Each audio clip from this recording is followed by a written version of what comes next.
Hello everybody and welcome back to the final quarter-final of the Internet Masters World Championship. We're in the middle of a crazy series between Liquid Tasia and StarTale Life. We have Tasia, who's currently up 2 games to 1. And it's been absolutely incredible so far, especially the first 2 games, going that long and being so close the whole way through, and then the last game, Life just shows Tasia, no, I'm not going to roll over and die 3-0 to you. Not today, my friend. And he will fight back into the series. And what a map that we're going to go on to now to go into the next game to decide whether we finish it or whether we're going to the final map. It is going to be Frost, which is a fantastic map for both of these players, and we'll talk about that in a moment once we get into this. Is down here to the bottom left-hand side, playing for Team StarTale from Korea, is the Red Zerg. It's Life.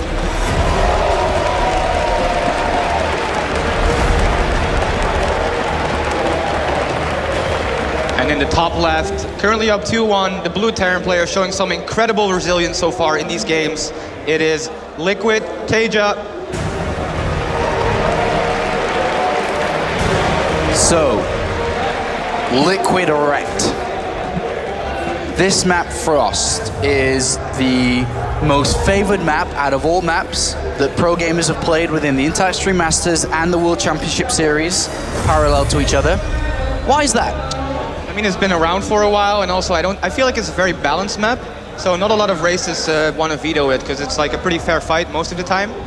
So I think that pretty much explains it. It's a very neutral 4-player map that traditionally everybody likes playing on those. All right, follow-up question. These positions, because of course on this map, 4-player, you can spawn in any one of the top corner locations or bottom corner locations.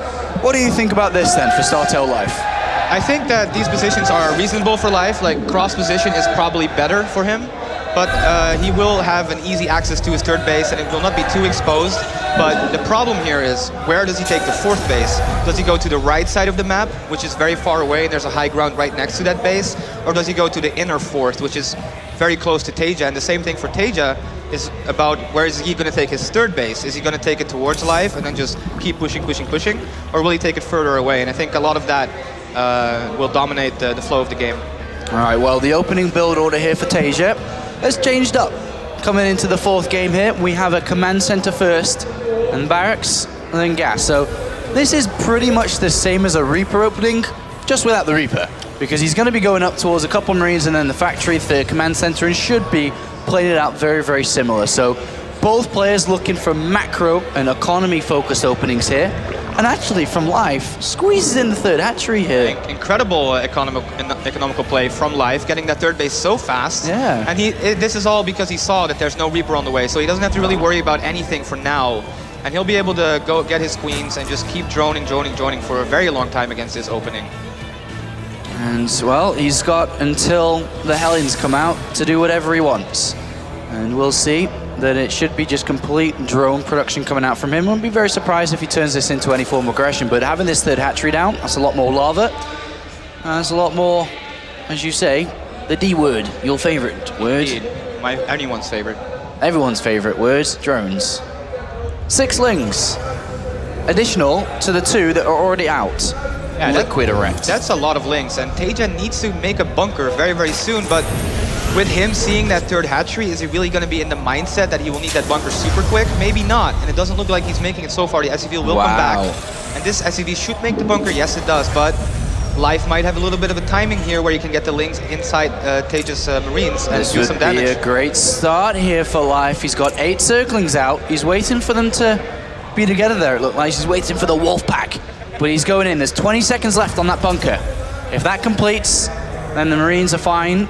But here we go. He's going to move in. He sees the bunker building, and he is not confident to go in. Look at that, he's baiting the Marines. He wants the Marines to chase the lings, but Tasia is not going to fall for it. And actually, Tasia immediately double supply depot, so yep. Tasia is not going to fall for this. And this is not good for Life. Like, these lings could have been drones, so this is a less favorable start for him. And now the Hellions are on the way. And actually, look at that. There's a starport, and there's double gas being taken. So Tasia, upon seeing these 3 hatcheries, is like, hey man, you are spread really thin. And if I control my Hellions and my Banshee correctly, I might be able to take advantage from that. But on the flip side, his third command center is delayed because he built, 3 extra supply depots really, really early on, and a bunker which he didn't really build at all in the previous games as well. So, yeah, I mean, I think that this is decent. This is a big commitment from Teja, and yeah. I think we're going to see him go up to like a lot of Hellions, and Life normally uses only Zerglings. If he does not get a Roach Warren in this game, then this could be very, very difficult. And with Teja controlling those Hellions, once you get about 8 with the Banshee, you can kill so many Zerglings, so Life is going to have to be super careful. And he doesn't have any creep spread yet, Rhett. He's still on just 3 Queens. Also, no Overlords were able to get into the main base to see this coming at all. And so far, Teja has played so much 3CC that, it's really going to be up to Life. And look at that, he does throw down the Roach Warren, which is a saving grace for him. If he managed to get Roaches out, he'll have a lot easier time dealing with this. And wow, slow Zerglings killing not 1, but 2 Hellions there. Whoa, whoa, whoa, whoa, whoa! Somebody put the brakes on. That's not meant to happen. 2 Zerglings get roasted there, but 2 Hellions were killed before to just slow Zerglings, and that would have been 6. So yeah, that takes the sting out of this Hellion harass for sure in the early game, and I'm not sure what happened there for Teja, but his Banshee now will make his way to the natural, and the lair is not even started, and there are no Spore Crawlers anywhere in sight, so this Banshee can do a lot of damage, Sean. Yeah, that's going to be terrible for these drones. I would hate to be a drone. And here we go. So Spore Crawler's thrown down immediately. Cloak is not far away from finishing. And this Banshee's going to have a field day. And then on top of that, you got the Hellion still floating around. There are 3 Roaches that popped out to help deal with them. But here they are. If they're able to get into that drone line, in combination with the Banshee that's already killed 5 workers, this is a good start here for the Liquid men. But that Spore Crawler does end up finishing. And now actually his Queen that is in range of the Banshee. Teja has to be careful. Oh my god, he loses the Banshee. And with that first Banshee going down and Life being up to 3 bases and up to 56 drones, he has now officially defended Teja's Hellion Banshee. And like we said earlier, it was a big investment. The 3rd command center is done, but it's a lot later than it could have been. And yeah, so far this looks very good for Life. And that 2nd Banshee tries to fly into the natural. That Queen has to be very careful. That Queen should not step off creep. Lady, put your shoes back on and get over there. And it looks like this Queen is not going to last long. That's a nice pickup for Teja, and he will harass these drones just a little bit more, but the Spore covers pretty much everything. Same thing in the main base, and Teja not getting so much done with this at all so far. And also the creep spread has not really been denied. The upgrades are better for Life. Everything is looking great for Life. Yes, just overall a good start here for him. As you said, Teja put a lot of money into this little bit of aggression that we've seen come out from him, but he didn't really get the return of the investment into these units. And we're about to see Life go up to the layer. You can very easily throw down the Spire. I'm not sure if you got the Baneling Nest down yet or not, but you can easily throw that down in a couple of next few seconds. And look towards the 2 upgrades. He's actually moving forward with these links. Hellions are going to come back to help defend. But of course, Life always manages to find a way to wrap around the Hellions to pick off a couple or not. But Teja is quite well defended with 15 Marines out and a couple of Medivacs. Yeah, and the 4th base has been thrown down for Life. The double Medivacs will go and try to do some more damage, but Life is looking great to defend this. Oh, look at this sneaky little play by Life. He's kept those Lings and Roaches up there. The units have moved across the map, and Life goes in to do something, and he's going to get quite a few workers here if he targets them down. Yeah, at the same time, though, his 4th base is under attack, and he does not have enough Lings at home to defend this. And the Roaches and Lings will get cleaned up, but how many workers have gone down? I believe about 8. 7 workers have gone down there. Is that worth it for losing your 4th? No, I don't think so. This 4th being so well timed was a big thing for Life, and losing it was not something he wanted to happen. Now the Marines get surrounded, and Teja will have to back off, but definitely a very good trade for Teja there. Well, 2-2. Again, just like in the previous game, quite far ahead compared to Teja. And I'm just looking in Teja's structures. He does have the armory, just not the 2-2 on the way. The longer that doesn't start, the better it's going to be for Life there. And we do see it start. He's got a minute window. And a minute is 60 seconds, as Artosis told me earlier, and that's a long time in StarCraft. Indeed, it is a really long time, but so far Teja does want to put on some pressure. There are a few Balings there. He will try to target them, and he does a good job so far. The Baling speed just now being started. But Teja loses a few more Marines there than he should have, I think. And Ling's doing quite well here, and there's a lot more on the way as well. Mutalisk, 7 of them are about to join this. But Teja putting on some nice pressure here. And actually, this 4th base is in a bit of trouble once again. The Marines take out all the Banelings, and The mutas are now done, but there's almost nothing on the ground. 28 links in the production tab, but Teja just runs forward. He's got to not lose his mutalisks. Already lost one, he's lost the banelings, and that's a lot of medivacs here. And remember, this is Life's tournament here. He does not want to lose just to this small movement out. The Ling's getting close, and a couple of roaches, emergency roaches get built as well to help out. Mulis dying here, and he pulls them back, but even with good micro, loses a lot here, and Teja just rallying across, waypointing across. And all of a sudden, the good game, as you described from Life, has turned quite sour.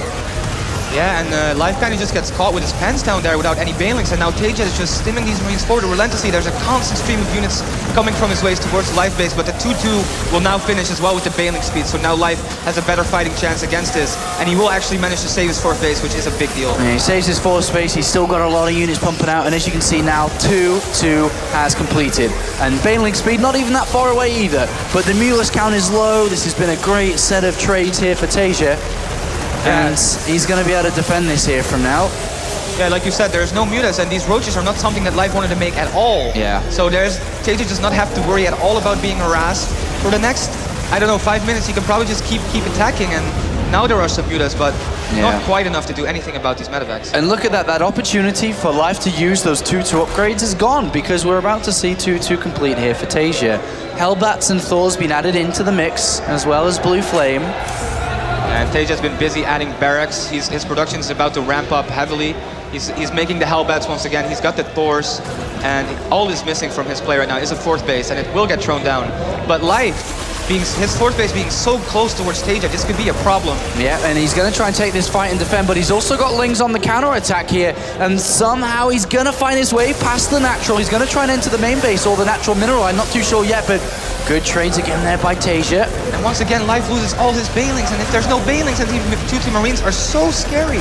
Yeah, and his 4 banelings getting morphed in, but they're going to get stopped immediately. Amula's going down. Life has got into the SCV line. He's destroyed all the SCVs on the natural. He's into the main base, destroying SCVs there as well, but he needs to hold the front line as well. These roaches with their +2 carapace are helping out a little bit here to hold the defense strong, and he is starting to take a supply lead. And there is a lot of units being made here by Life with more and more Lings and Mutalisks and roaches added on. He does push this back, and now we're pushing this back and looking at how many workers he's killed in this game, adding on an extra, I don't know, an extra 10, 12 workers there, disrupting the mining. Yeah, but look at Teja's 3rd base. He still has so many SCVs, and now his 3-3 is on the way. The Hive is not being close to being done. There's no real Mutalisk threat. In there again. He just keeps finding ways. Life always finds a way, so I've been told, Red. And he's in that mineral line again. He's got Lings on the left-hand side. And this is trademark Life. We'll do these run-arounds. We'll do these counter-attacks. We'll manage to survive. He gets a wraparound on the Thor and says, all right, if you're going to stand there by yourself with no friends, I'm going to pick you off, and he does. And now the big point is 3-3 is on the way. A 4th is trying to be established for Teja. Yeah, really well done with the creep, will deny that. And now there's actually starting to be a lot more mutas. There's 11 now, it's still not that scary. But is there a turret into natural? No, there is not. And he will pick up, once again, more SCVs. There are no turrets anywhere because of the rally point and the waypoint stamp that we've seen from Teja, the relentless aggression. He just didn't build any because he was so focused on controlling. And of course now Life has climbed up quite big in supply. Look at the difference between the two of them, 30 supply difference. The baneling count's going to start to skyrocket now this 4th base is mining. He's got another big setup here.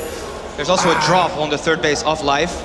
There's just so much action once again between these two guys. You have to remember that a lot of supply is in these 9 roaches and these banelings at the 3rd base, trying to get more SCVs, and they will get just a couple. At the same time, Muta's trying to deny the 4th base, and a drop for Teja into Life's 3rd base. God, action absolutely everywhere on each of their 3rd bases, and then the main force of Life fighting the main force of Teja. And it looks like Life isn't going to do anything about the drop for now. He's going to go in and attack, and this is a good wraparound with these Lings, and they get fantastic wraparounds here. Are there going to be enough banelings to support the units in the sky? And for the time being, it doesn't look like it, as Teja will be able to push his back, but he kills the command center, and that is so big not to be able to mine from that 4th base. We saw that happen earlier on in the series. Yeah, once again, Life finds a lot of success just attacking the 4th base of Teja like he did on Yonsu. And but now the counter-attack. Yeah, Teja is on the counter-attack, and there are how many banelings? 4 on the way, 7 on the way. That's not that many. I was expecting like 30, but Well, we're about to find out. Life says, all right, I don't think I can fight this right now. Time to go for a counterattack, as I always do. And he's on the third. He's going to wrap around. He's going to get to the Thor. He's trying to target down the command center, and he's going to pick off that Thor there. But at the same time, Tasia has destroyed the fourth base of his opponent, and now we need to see that bank up in the top right for Life spent on Banelings, bro. He needs those rolling in. He needs the detonations on those Marines. The third orbital falls, and this is essentially Tasia's last attack in this game. There is quite a few Banelings. Tasia has to control this perfectly. The Banelings there's a try to tank come in in. the back as well. He can always use for support. He spreads quite well. There's only a few Banelings left, and I think they're all gone. That's a drone with Vespian gas. That isn't going to help. And Tasia stands strong. 20 more Lings coming in. The tank is support. Is this when Tasia goes 3-1, or we got a game 5? I don't even know right now. Look at this is Tasia's main incredibly base. close. There are mutas and Lings everywhere still on Tasia's base, but Tasia just keeps attacking. Is now in the natural. Those Mules, do they not need to come back to pick off that tank? He needs these Banelings to connect. Here they come. And if he gets rid of the tank, maybe the Banelings can detonate onto this. 12 additional Lings, another big stim, and a pickup there. Oh, he could fly into the Mules if he targets down the Medivacs. He gets it. Oh, that was a lot of Marines that went down there, Rat. It was a lot of Marines, but still these Marines are 3-3, so they can fight very well against mutas. And right now, Life only mining from his third base. There's so much blue on the mini-map as well. Tasia coming may down. start to walk away with this. The reinforcements coming down. He's going to get the tank, but the Thor and the extra Marines coming in. I don't think, even though Life has a supply advantage, that's in drones right now. It's not army supply. No, this is incredibly close, and Tasia has such a large army. Once again, he will step on creep, but there's just not that many Banelings, only 2 of them. Yeah, there's 2 there that they are, well, not the best Banelings. Let's just go ahead and say that. There's 9 more on the way. Tasia's deep on creep. Mulus being traded off. You don't really want that to happen. Here they come. 3 Banelings or so coming from behind. Transfusions go on the Mulus, and the Banelings come in. They do get a decent connection there, and he cleans up the Marines for now. But he's got to deal with the Thor and the reinforcements. The Medivacs are going down as well. Every single one. Oh, the Thor escapes. The Thor escapes. This is so incredibly close. And remember, Tasia does have mules behind us for now. Yeah, he's mining from his finds a way third to hold base. on. He's mining from his third base. The Thor is going to get picked off as well. He brings down 1 Mulus can trade off, and then another one goes down, and these are so cost-efficient trades for Tasia, considering he's mining from this base up here. 7 Marines, 8 Marines, 11 Marines, 2 Medivacs, a Hellbat, 1,700 minerals a minute compared to Life, who is struggling in this game. He is dying at this point. The supplies have equaled up a little bit, but here we see Life. He's into the mineral line. That's what he needs, but not too many SCBs die there. No, Tasia responds well this time, and Life right now, he's probably thinking, oh, what do I do now? Tasia is flying his orbital once again to his 4th base, and he will just keep ramping up his production. And Life on 1 mining base right now with not even that many minerals left, no other hatcheries going up. How is he going to find a way to get enough units? It looks like he was starting to make a couple of decent trades there, Red, but the economy is too heavily in favor. We do have the 2 Ling counterattack, as we've seen throughout all of this game. It was 20, but only 2 now, and they get blown to pieces by this Widow mine. And by now we are actually up to 69 worker skilled and 55 worker skilled. These guys do not let each other mine in peace at all. But look at Tasia's army, it is so scary. 5 Mutalisks, well, for Life, and 4 Banelings. Tasia is rocking up the Korean army. 27 Marines, 5 Hellbats, 3 Medivacs. This army shall not be stopped, and he is coming down to take his place in the semi-finals. And I don't think Life can find a way this time. 13 Banelings is his answer. Will these be the units to turn this around, to maybe beat this army and then reach the economy of his opponent? I'm finding it hard to believe so, as the spread comes in, the split comes in, and Tasia is going to stand strong today. 3 games to 1, goes to the top 4 of the Inter-Stream Masters, and will face off in the next round against the BlizzCon champion SOS, and eliminates Life and extends his winning streak against Artel Life. What an incredible performance by Tasia, as well as Life. These guys put on an amazing show. Constant Ling attacks, drops. And I feel like Life, you know, he played very well in that game. He found himself in a nice position, but he didn't mark enough Banelings, and Tasia just taking full advantage and stimming forward and being ruthless. And there the crowd goes crazy for Tasia. Deservedly so. Crowd seemed to be behind Life originally, but with Tasia being able to stop him, please make some noise for Tasia! He goes to greet the audience. And now, Rhett, the top 4 we have at the Inter-Stream Masters World Championship, which we will be going into soon, is absolutely remarkable. CJ Hero versus Pult. What a great semi-final that is. And then the BlizzCon champion versus Tasia. Oh boy, oh boy, oh boy. Terran versus Protoss, and some of the best of their race. And it's going to be absolutely incredible. Tasia, Player of the Year 2013. And he proves it once again. He's just so consistent all the time. He always goes far. He never really disappoints unless he has wrist problems, but he's looking so strong right now. And I mean, Tasia won, what, 5 tournaments in the last 9 months or so? That's incredible. And then we had a little bit of doubts with his games against Stardust yesterday, but I think those doubts are gone. And it is now time to hear from the man himself on stage, Liquid Tasia. Thank you. Tasia, congratulations. Wonderful set of games. First 2 matches, very long games. After the first game, and you win that game. The second game looked like it was slipping away from you. What was the turning point for you? 첫 번째와 두 번째 반 되게 오래간 게임이었는데 첫 번째 반은 이기고 두 번째 반 아마 질 뻔했는데 언제 지금 이겼다고 생각했는지. 두 번째 판 승현이가 무리하게 무리군주를 가는 바람에 거기서 딱 싸움을 이기겠다 싶어서 싸웠는데 딱 이겼어. So there was one fight in the second game where Live actually attacked and he was like, okay, if I take this fight I could win it, and there was a turning point.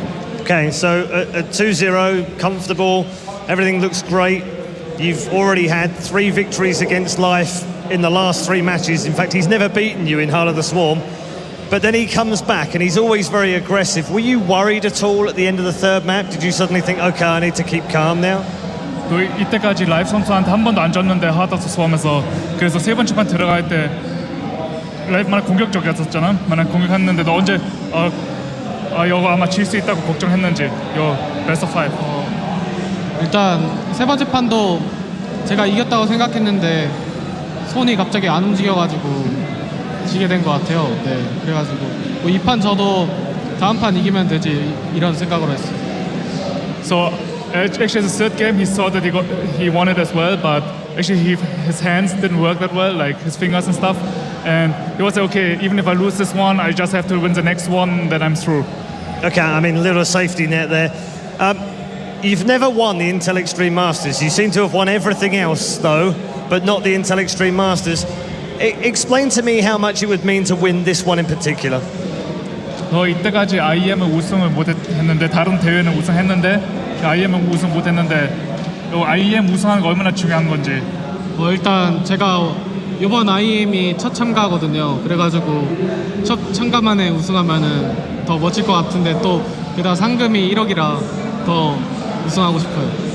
So it's actually his first IEM that he's attending, and it would be awesome when he actually wins his first attending IEM, and obviously the prize money with 100,000 is tempting as well. Okay, thank you very much. Ladies and gentlemen, Liquid Tasia. And he's gone, but don't go anywhere. We're going to a quick commercial break, but when we come back, we will have more StarCraft 2 action. It's the semi-finals next.